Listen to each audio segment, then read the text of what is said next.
누가복음 9장. 예수께서는 12 제자를 한자리에 불러 모으시고 모든 귀신들을 쫓고 병을 고치는 능력과 권세를 주셨습니다. 그리고 그들을 내보내시며 하나님 나라를 전파하고 병든 사람들을 고쳐주라고 하셨습니다. 예수께서 말씀하셨습니다. 길을 떠날 때 아무것도 가져가지 말라. 지팡이도 가방도 빵도 돈도 여벌 옷도 가지고 가지 말라. 어느 집에 들어가든 그 마을을 떠날 때까지 그 집에 머물러 있으라.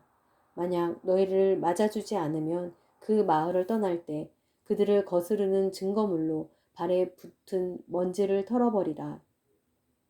제자들은 나가서 여러 마을들을 두루 다니며 곳곳에서 복음을 전파하며 사람들을 고쳐주었습니다. 분봉왕 헤롯은 이 모든 일을 듣고 당황했습니다. 왜냐하면 어떤 사람들이 요한이 죽은 자 가운데에서 살아났다고 말했기 때문입니다. 또 어떤 사람들은 엘리야가 나타났다고 했고 다른 사람들은 옛 예언자 중 하나가 되살아났다고 말했습니다. 그러자 헤롯은 내가 요한의 목을 베었는데 이런 소문이 들리는 그 사람은 누구인가 하고 예수를 만나고자 했습니다. 사도들이 돌아와 예수께 자기들이 한 일을 보고했습니다. 그러자 예수께서는 그들을 따로 데리고 벳세다라는 마을로 가셨습니다. 그러나 사람들은 이 사실을 알아채고 예수를 따라왔습니다. 예수께서는 그들을 맞이하고 하나님 나라에 대해 말씀하시며 사람들을 고쳐주셨습니다. 날이 저물자 12 제자가 예수께 다가와 말했습니다. 우리가 외딴 곳에 와 있으니 사람들을 보내 주변 마을과 농가로 가서 잠잘 곳을 찾고 먹을 것을 얻게 하십시오. 예수께서 대답하셨습니다. 너희가 그들에게 먹을 것을 주라. 제자들이 말했습니다. 저희가 가진 것이라고는 빵 5개와 물고기 2마리뿐입니다. 이 많은 사람들을 다 먹이려면 가서 먹을 것을 사 와야 합니다. 그 곳에는 남자만 5,000명 정도가 있었기 때문입니다. 그러나 예수께서 제자들에게 말씀하셨습니다. 사람들을 50명씩 둘러 앉게 하라. 제자들은 그대로 사람들을 모두 앉혔습니다. 예수께서는 빵 5개와 물고기 2마리를 손에 들고 하늘을 우러러 감사 기도를 하셨습니다. 그러고는 그것을 떼어 제자들에게 주면서 사람들 앞에 갖다 놓게 했습니다. 사람들이 모두 배불리 먹었습니다. 그리고 제자들이 남은 조각들을 거두어 보니 12바구니에 가득 찼습니다. 한 번은 예수께서 혼자 기도하고 계셨습니다. 제자들도 함께 있었는데 예수께서 물으셨습니다. 사람들이 나를 누구라고 하느냐? 제자들이 대답했습니다. 세례자 요한이라고도 하고 엘리야라고도 합니다. 옛 예언자 중 한 사람이 되살아났다고 하는 사람도 있습니다. 그러자 예수께서 물으셨습니다. 그러면 너희는 나를 누구라고 하느냐? 베드로가 대답했습니다. 하나님의 그리스도이십니다. 예수께서는 이 말을 아무에게도 하지 말라 하고 단단히 경고하며 말씀하셨습니다.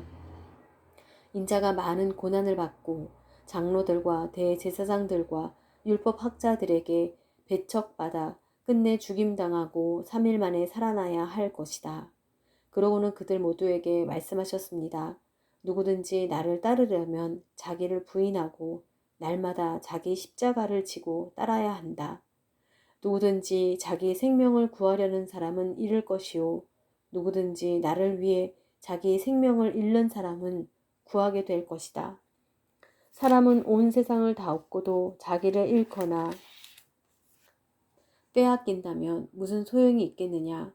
누구든지 나와 내 말을 부끄러워하면 인자도 자기 영광과 아버지와 거룩한 천사들의 영광 가운데 올 때 그를 부끄러워할 것이다.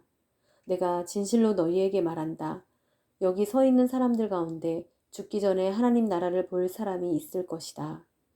이런 말씀을 하신 뒤 8일쯤 지나 예수께서는 베드로와 요한과 야고보를 데리고 기도하러 산에 올라가셨습니다. 예수께서는 기도하는 동안 얼굴 모습이 변하셨고 옷이 하얗게 빛났습니다. 그런데 갑자기 2 사람이 나타나 예수와 더불어 말을 하고 있었습니다. 이들은 모세와 엘리야였습니다. 그들은 영광에 쌓여 나타나 예수께서 예루살렘에서 이루실 일, 곧 그분의 떠나가심에 대해 말하고 있었습니다. 베드로와 그 일행이 잠을 이기지 못해 졸다가 완전히 깨서 예수의 영광과 그분 곁에 두 사람이 서 있는 것을 보았습니다. 두 사람이 예수를 떠나려고 하자 베드로가 예수께 말했습니다. 선생님, 우리가 여기 있으니 참 좋습니다. 우리가 초막 세 개를 만들되 하나는 선생님을 위해, 하나는 모세를 위해, 하나는 엘리야를 위해 짓겠습니다. 그러나 베드로는 자기가 무슨 말을 하는지도 알지 못했습니다. 베드로가 이런 말을 하고 있을 때 구름이 나와서 그들을 뒤덮었습니다. 구름 속으로 들어가게 되자 그들은 두려워했습니다. 그때 구름 속에서 소리가 들려왔습니다. 이는 내 아들이요 내가 택한 자다. 그의 말을 들어라. 그 소리가 사라지고 그들이 보니 예수만 홀로 서 계셨습니다. 제자들은 입을 다물고 자기들이 본 것을 그때는 아무에게도 말하지 않았습니다. 이튿날 그들이 산에서 내려오자 많은 사람들이 예수를 맞았습니다. 그 무리 중 한 사람이 소리쳤습니다. 선생님, 부탁입니다. 제 아들 좀 봐주십시오. 제게는 하나밖에 없는 자식입니다. 그런데 귀신이 이 아이를 사로잡아 갑자기 소리를 지르게 하고 아이에게 발작을 일으켜 입에 거품을 물게도 합니다. 그리고 이 아이를 상하게 하면서 좀처럼 떠나지 않습니다. 선생님의 제자들에게 귀신을 쫓아달라고 간청했지만 그들은 해내지 못했습니다. 예수께서 대답하셨습니다. 아, 믿음이 없고 비뚤어진 세대여, 내가 언제까지 너희와 함께 있으면서 참아야 하겠느냐. 네 아들을 이리로 데려오너라. 그 아이가 오는 중에도 귀신은 아이의 몸을 바닥에 내던지며 발작하게 만들었습니다. 그러나 예수께서는 더러운 영을 꾸짖으시며 그 아이를 고쳐 아버지에게 돌려보내셨습니다. 하나님의 위대하심에 모두 놀랐습니다. 예수께서 행하신 그 모든 일에 다들 놀라서 감탄하고 있을 때 그분이 제자들에게 말씀하셨습니다. 지금 내가 하는 말을 유의해 들으라. 인자가 배반을 당해 사람들의 손에 넘겨질 것이다. 그러나 제자들은 이 말씀을 깨닫지 못했습니다. 그들이 그 말씀을 이해하지 못하도록 그 뜻이 감추어져 있었기 때문입니다. 그들은 두려워서 예수께 물어볼 수도 없었습니다. 예수의 제자들 사이에서 누가 제일 큰 사람인가를 두고 다툼이 일어났습니다. 예수께서는 그들의 속마음을 다 아시고 한 어린아이를 데려와 곁에 세우며 말씀하셨습니다. 누구든지 이 어린아이를 내 이름으로 영접하는 사람은 나를 영접하는 것이다.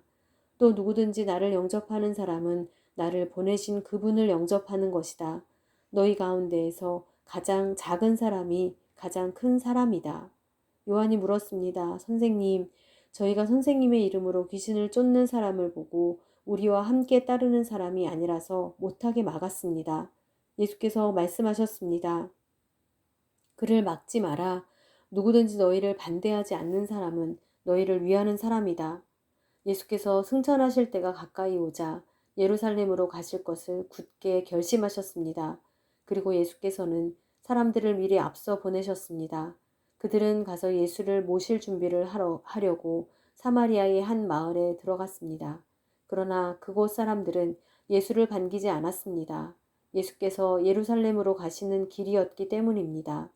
제자인 야고보와 요한이 이것을 보고 주여, 우리가 하늘에서 불을 불러 이 사람들을 멸망시켜 달라고 할까요? 라고 물었습니다. 그러자 예수께서 뒤돌아 그들을 꾸짖으셨습니다. 그러고 나서 그들은 다른 마을로 갔습니다. 그들이 길을 가고 있는데 한 사람이 예수께 말했습니다. 선생님이 가시는 곳이라면 어디든 따라가겠습니다. 예수께서 대답하셨습니다. 여우도 굴이 있고 하늘에 새들도 보금자리가 있지만 인자는 머리 둘 곳조차 없구나. 예수께서 다른 사람에게 말씀하셨습니다. 나를 따라라. 그러자 그 사람이 대답했습니다. 주여, 제가 먼저 가서 아버지의 장례를 치르게 해 주십시오. 예수께서 그에게 말씀하셨습니다. 죽은 사람들에게 죽은 자를 묻게 하고 너는 가서 하나님 나라를 전파하여라. 또 다른 사람이 말했습니다. 주여, 저는 주를 따르겠습니다. 하지만 제가 먼저 가서 가족들에게 작별 인사를 하게 해 주십시오. 예수께서 그에게 대답하셨습니다. 누구든지 쟁기를 잡고 뒤를 돌아보는 사람은 하나님 나라에 적합하지 못하다.